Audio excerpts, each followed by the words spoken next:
Education টিকে এছাম সকলোকে স্বাগতম জনাইছোঁ। পলিটেকনিকৰ যেহেতু মই ভিডিঅ' বনাইছিলোঁ আৰু পলিটেকনিকৰ যেহেতু অনলাইন আৰম্ভ হৈছে আৰু প্ৰথমতে যিকোনো কাম এটা কৰাৰ আগত আমি ফাৰ্ষ্ট ৰেজিষ্ট্ৰেশ্যনটো কৰিব লাগিব। তাৰ আগত ইনষ্ট্ৰাকশ্যনখিনি আমি পঢ়ি লোৱাটো দৰকাৰ। ইয়াতে আমাৰ ক্লাছ 10ৰ মাৰ্কশ্বিটখন বহুত ইম্পৰ্টেণ্ট। ইমেইল যদি আছে ইম্পৰ্টেণ্ট হ'ব, ইমেইলটো লাগিবই আমাক। ৰেজিষ্ট্ৰেশ্যন ফৰ্মখনত প্ৰথমতে নাম লিখিব লাগিব, তাৰপিছত ডেট অফ বাৰ্থটো চিলেক্ট কৰিব লাগিব, এনেকৈ ডে মান্থ ইয়াৰ, ইমেইলটো দিব ইয়াত, ৰিএণ্টাৰ এপ্লিকেণ্ট ইমেইলটো আৰু এবাৰ দিব, পাছৱৰ্ডটো দিব। পাছৱৰ্ডটো কেনেকুৱা হ'ব, ষ্ট্ৰং পাছৱৰ্ড হ'ব। ধৰি লওক আপোনাৰ নামটো দি কিনে এড দিব পাৰে, ষ্টাৰ দিব পাৰে, হেজ দিব পাৰে। চ' এনেকুৱাকৈ দি কিনে নাম সংখ্যা তেনেকৈ দিব আৰু ধৰি লওক কলিতা এড 1 2 3 এনেকুৱা আৰু দুবাৰ দিব। মোবাইল নাম্বাৰ দিব, মোবাইল তাৰপিছত কেপচা কোড হ'ব, ৰেজিষ্টাৰ কৰি দিব। ইয়াৰ পিছৰ পৰ্যায় মই সেইখিনি দেখুৱাইছোঁ বাৰু। ইয়াৰ পিছত এটা OTP আহিব আৰু OTPটো যিটো নাম্বাৰ বা মোবাইল নাম্বাৰ দিছে বা ইমেইল ID দিছে তাত গৈ কিনে ইয়াতে এনেকুৱাকৈ দি দিব OTPটো। তাৰপিছত আকৌ কেপচা কোডটো বহুৱাই দিব। কেপচা কোডটো বহুৱাৰ পিছত ছাবমিট OTPত ক্লিক কৰিব। তাৰে পিছতে আপোনালোকৰ নেক্সট এপ্লিকেশ্যন ভেৰিফাইড হৈ যাব। ভেৰিফাইড হোৱাৰ পিছত আমাৰ নিউ ৰেজিষ্ট্ৰেশ্যন সেইটো বাৰু আমি কৰিলোঁ। ভেৰিফাইড হোৱাৰ পিছত আপোনাৰ ডিটেইলছখিনি আহি যাব।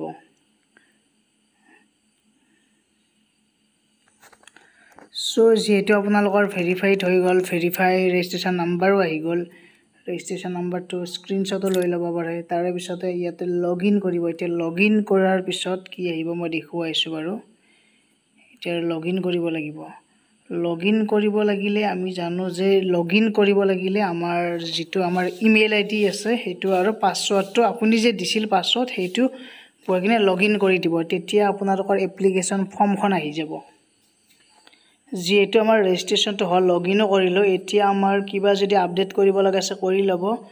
আৰু ইয়াতে প্ৰফাইলত ক্লিক কৰিব পাৰে। মোবাইল নাম্বাৰ চেঞ্জ কৰিব লাগিলে ইয়াতে চেঞ্জ ৰেজিষ্ট্ৰেশ্যন মোবাইল নাম্বাৰ আছে, চেঞ্জ ইমেইল নাম্বাৰো আছে, ইমেইল নাম্বাৰো চেঞ্জ কৰিব পাৰে। চ' এনেকুৱাকৈ আপোনালোকে সেইকাৰণে এক্টিভ মোবাইল নাম্বাৰ আৰু ইমেইলটো দি থৈ দিব। আৰু তাৰে পিছতে নিজৰ প্ৰফাইলত ক্লিক কৰিব বাৰু। প্ৰফাইলত ক্লিক কৰাৰ লগে লগে এতিয়া প্ৰফাইল ডিটেইলছবোৰ 1 নম্বৰ 2 নম্বৰ 3 নম্বৰ এইবিলাক গোটেইখিনি ফিল আপ কৰিব লাগিব। আমাৰ কিছুমান ফিল আপ হৈ থাকে। এতিয়া প্ৰফাইলত ক্লিক কৰাৰ লগে লগে এপ্লিকেণ্টজনৰ যিটো জেণ্ডাৰ আছিল জেণ্ডাৰ চিলেক্ট কৰিব লাগিব। তাৰে পিছতে ডেট অফ বাৰ্থটো থাকিবই, আপোনালোকৰ নিজৰ বয়সটো আহি যাব, কেটেগৰী চিলেক্ট কৰিব এনেকুৱাকৈ। তাৰে পিছতে নেক্সট NCL আপোনালোকৰ আছেনে নাই সুধিছে আপোনালোকৰ। আজিকালি NCLখন উলিয়াই ল'ব আপোনালোকে, NCLখন লাগেই। এতিয়া registration number category registration number আপোনালোকৰ যিহেতু মানে NCLখন থকা বুলি ইয়েছ কৰিছে, ইয়াতে ৰেজিষ্ট্ৰেশ্যন নম্বৰটো দিব লাগিব।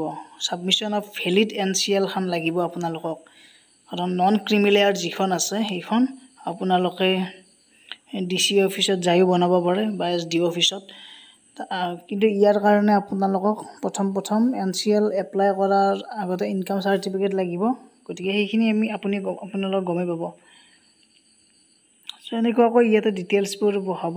চিটিজেন ইণ্ডিয়ান চিলেক্ট কৰিব, পাৰ্মানেণ্ট ৰেচিডেণ্ট আছাম ইয়েছ দিব, ৰিলিজন আপোনালোকে দিব, হিন্দু হ'লে হিন্দু, মুছলিম এনেকুৱাকৈ নিজৰ যি ৰিলিজন। এটা ID প্ৰুফ এটা লাগিব, পেন কাৰ্ড হওক, ভোটাৰ কাৰ্ড হওক, নাম্বাৰটো দিব লাগিব, ফেমিলি ডিটেইলছ গোটেইখিনি দিব লাগিব এইবিলাক।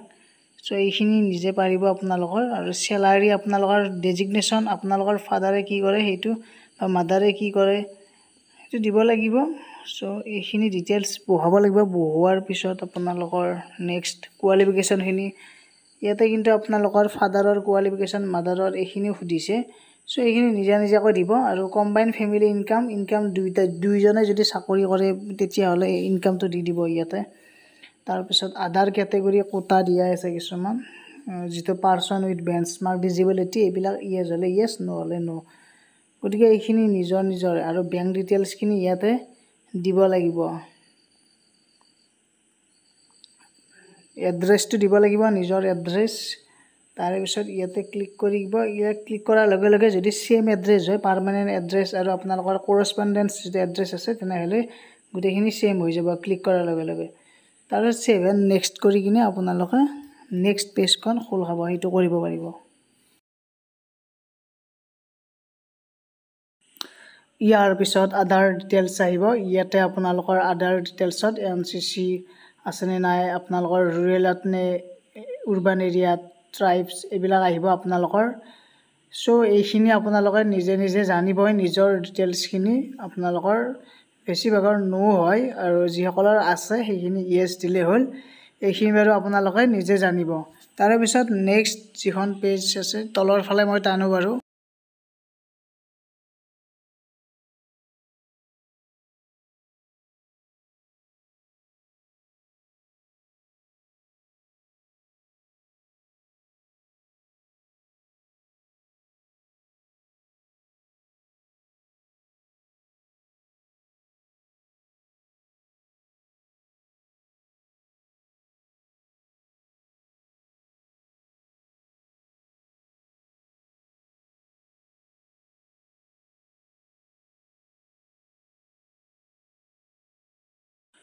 ইয়াৰ পিছত প্ৰফিচিয়েন্সি আপোনালোকৰ ৰিডিং ৰাইটিং আপোনালোকে কি ল্যাঙ্গুৱেজ আপোনালোকৰ নলেজ কি ল্যাঙ্গুৱেজ জানে হেতু দিব লাগিব ৰিডিং হলে ৰিডিংত ক্লিক কৰিব লাগিব ৰাইটিং হলে ৰাইটিংত ক্লিক কৰিব লাগিব হেতু আপোনালোকে তলত দেখা পাইছে গটিকে ৰিডিংত আপোনালোকে ইংলিশ ল্যাঙ্গুৱেজ জানে ৰিডিং ৰাইটিংত ইংলিশ জানে সো তেনেকুৱাকৈ আপোনালোকৰ গুটেখিনি যি ল্যাঙ্গুৱেজ জানে সেইখিনি আপোনালোকে নিজে নিজে সিলেক্ট কৰিব লাগিব ওভাৰঅল ইয়াতে আছে অসমীয়াও আছে আৰু অন্য ল্যাঙ্গুৱেজ যদি কিবা জানে আপোনালোকে হেতু সিলেক্ট কৰিব পাৰে গটিকে গুটেখিনি ইয়াতে ডিটেইলছত আছে গটিকে এইখিনি আপোনালোকে মনোযোগেৰে ভালদৰে কৰি লব তাৰে পিছতে কৰি লোৱাৰ পিছত নেক্সট পেজখন খোল খাব ইয়াৰ পিছতে সেভ এণ্ড নেক্সট কৰিব লাগিব আৰু সেভ এণ্ড নেক্সট কৰাৰ পিছত